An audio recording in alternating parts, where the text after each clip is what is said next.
Oh shit.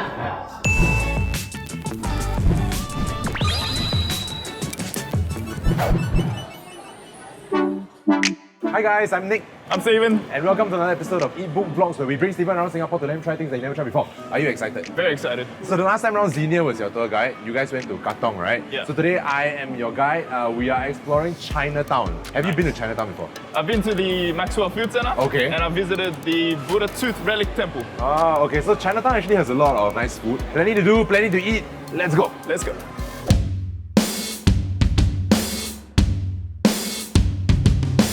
For our first stop for today, because it's still like super early in the morning, right? We are here at Heng Confectionery. Now this place has been here for over 80 years. These are my favorite egg tarts in the whole of Singapore. For the first dish, we're gonna try the omelette on toast. You choose between nonya kaya, coconut sugar, and sea salt kaya. So it's super fluffy and like crispy as well. And the flavor just keeps coming. The coconut sugar kaya doesn't really have as much of a pandan taste. It's more like just sweet. The sea salt kaya is really quite salty. And at the same time, there's still that very strong pandan taste also. So actually, out of the three kayas, which one do you prefer the most? If I had to pick two, it would be the first and the coconut sugar. It's a tough fight between the first and the third for me. I feel like it depends on the mood that you're in. So for the omelette, when you actually order this, it actually only comes with one of the kayas. But today, we're very nice to let us try all three so we can compare the different kayas. And let you guys know. Next time, we're going to be trying the Lao Po Ping. Do you know what is Lao Po Ping? No. Lao Po Ping actually translates to wife biscuit, and it's made up of like flaky pastry. Then inside there's like winter melon, almond paste.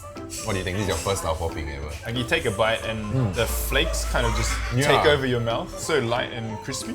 Yeah, but then when it's all in your mouth, then it all starts to melt together. And then after that, you get to chew on like the feeling. Wow, it's an experience on its own. We're gonna move on to the egg tarts. We have the traditional ones, they are bestseller. I've been eating this since I was like 2 years old, because my parents love this and my grandparents love this as well. The custard's liquidy but firm. It coats your tongue in flavor and it just disappears. To me, there are two different types of egg tarts. You have the ones that are more like crumbs rather than flakes. And then you have this, like Tong Heng, where like it's a lot flakier. So they're actually known for this like diamond shape plus. Very, very simple ingredients also. There's no dairy in their egg tarts. So if you're lactose intolerant, Yeah. this one's for you. Last but not least, we have their coconut tart. The coconut flavor is not very strong. It's just a hint.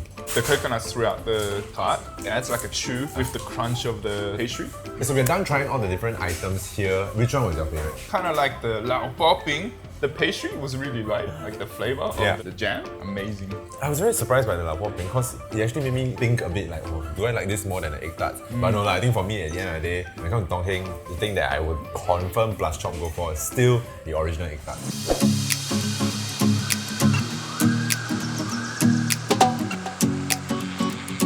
Okay, so right now we are at People's Park Complex Food Center, very popular food center around the Chinatown area. And we've got a dish of Yong tofu from Yong Xing tofu. Well done. Thank you. So Xing tofu, right? It's very, very special because the queues here are absolutely crazy. They are only open for 3 hours every single day because everything is sold out within the 3 hours. Before the store opens, right, you can see them hand making every single dish. Cheers. Oh, the jiggle. It's not too salty, but it's like very bouncy and chewy. Yeah, you bite into it and it kind of explodes. The chili is really good as well. Like, it's not overly spicy, but it just complements the fish paste very nicely. Welcome to another episode of Singlish with Stephen Kim. In today's episode, we will learn how to describe something that is bouncy. The fishball is very cute. Fishball is very cute. That was Singlish with Stephen Kim. Bye. Okay, so next we're going to try the fish cake. This is the first fried dish that we're trying. The fish cake's not as cute as the fishball. More of a chew to it. Even though it's a fried dish and then it's soaked into the soup, right? It's not overly soggy. Fried tofu, I think they stuff it with fish paste as well. The fried tofu has more texture to it, and that texture adds flavor. For me, I don't really like fried tofu like this, but this is really good.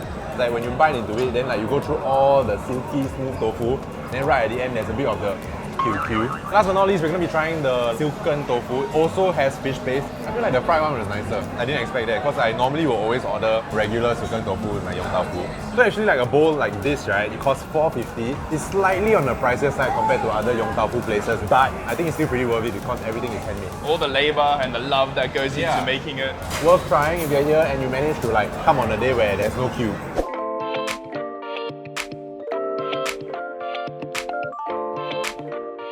So no trip to Chinatown is complete without mala. So this is actually from Heng Mala Xiang. They are the OG mala Xiang. Before this whole mala trend took off. These guys were cool before it was cool. Fun fact, he produced the mala challenge video that we were in. So the thing about mala is that different stalls have different like levels of spiciness. So like for Heng, okay, we were going to try and see like what is their scale like. So this is the Tong lah. Like instantly I could feel the spice. It's quite okay actually. A few moments later. I'm quite surprised because like it's actually very flavorful, quite savoury, and it's like the peppercorn taste. As soon as you take a bite, my whole mouth is just tingling. But you can tell that they tweaked their mala recipe, right, to cater to local audiences because it's not that numbing as compared to like say if you're going to eat it like in China itself. After you see me eating it and then sweating like that, then it will look quite intimidating. But actually it's really not that spicy. I just weak. Overall, right, is this worth the hype? I've only really tried mala at like 1 or 2 other places. Okay. I feel it's just same. Really? Yeah. To me actually it's really not bad. Like the way they stir fry everything, I think it's really decent. If you've never tried before and you're in this area, you should definitely give it a shot. So actually Stephen, when was the last time you wrote a letter to someone? It's been a while because I've got a phone now. Right. So this mural right here, right, that we are stopping at, it was actually done in tribute to all the letter writers of the past because back in the day, letter writers would set up stalls like this and they will help to write letters for Chinese migrant workers to send back to their loved ones. Not to mention, it also makes a very nice IG spot. I'll take a photo. Okay. I'll be your IG boyfriend.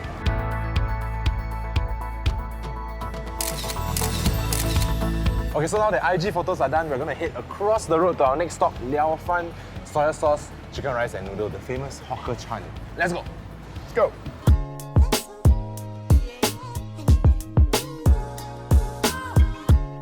We are now at Hawker Chan Soy Sauce Chicken Restaurant. This is the restaurant that's at Smith Street. This place, everybody knows, world-renowned for being the cheapest Michelin star street food. Before we start, I want to test your general knowledge of Singapore. I'm quite confident. If I'm wrong right, I tell you the $1 ice cream. So the question is, what's the story behind the Merlion?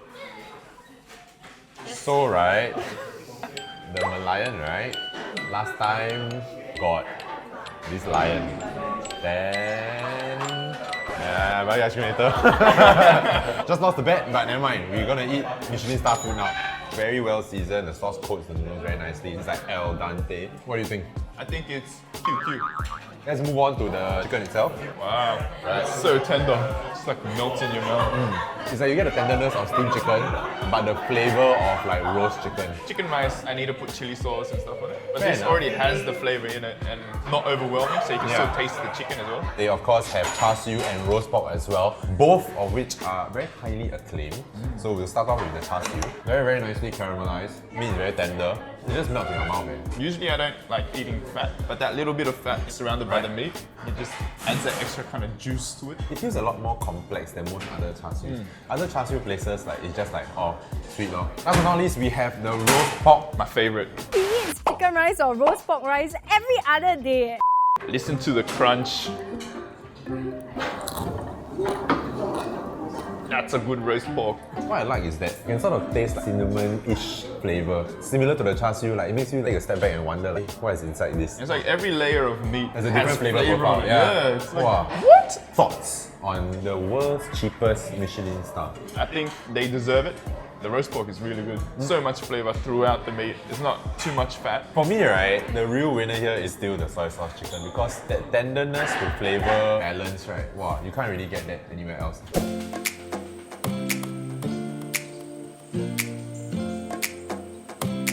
We have come to the final stop of our Chinatown excursion. We are at Xiang Yuen Dessert at Temple Street, just around the corner from Hawker Chan. So this place, they are known for their traditional Chinese desserts as well as their like snow ice desserts. And the interesting thing about the chendol is that you're supposed to add the gula melaka yourself. I feel like it's not a very good idea for... That's a lot of gula melaka. This is the first time I'm trying chendol. The shaved ice is so fine. It's like it's a cream. And I like the hint of coconut in the ice. The standout for me is really like the pandan jelly. You can actually taste the pandan flavor. Not many places can get it right. I think it's a great dessert. It's like light, refreshing. It's not overwhelmingly sweet. We are going to move on to durian snow ice. You like durian? The more I had, the more I grew to like it. Ah. You can definitely tell it's durian.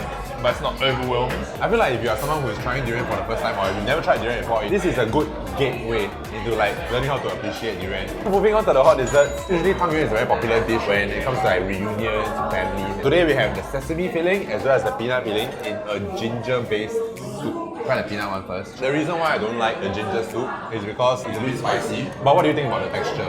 I like it. It's like mochi, so it's like really soft but chewy. The filling just like blow up in my mouth. Now we will try the sesame one. I prefer the sesame over the peanut. The flavor is stronger. Yeah. Maybe it overpowers the ginger. So, We are going to be trying their peanut paste. This is one of their more popular and famous traditional Chinese desserts. Like you take a bite and like, the aromas come out. It's very, very dense. I feel like it'll be very, very filling. If you have dinner and you're not full enough, have this as a dessert and you're set. So actually, Steven, which is your favorite dessert? My favorite dessert would be the chendol. It's addictive. Right, because it's got like the soft texture of the ice and all those other little fillings in it. Actually, for me, I think interestingly enough, right, is the peanut paste. It's not something that I would constantly like crave for, but today is one of the more interesting and unique things I've tried. Okay, so after an entire day in Chinatown, been to so many different places, Steven, which was your favorite place that we went to? Favorite place was Tong Heng Bakery. Oh. The Lao Po Ping was amazing. Yeah. For a savory dish would be the handmade Yong tofu. Ah, okay. Fish balls were just cute. Okay, I think for me it was also Tong Heng Bakery because I've been there so many different times for like their egg tarts. Today, tried their Lao Po Ping, their other things on their menu. Prove that whether you've been to Chinatown many times or not that many times, something new for everyone every single visit. So if it's your first time in Chinatown, now you know where the places that you must go. And if you have friends coming over from overseas and you want to be an amazing tour guide, set a good example today, I think. So thanks for watching this episode of eBook Vlogs. If you like this video, don't forget to watch other videos over there and don't forget to like, share and subscribe as well. Bye! Go.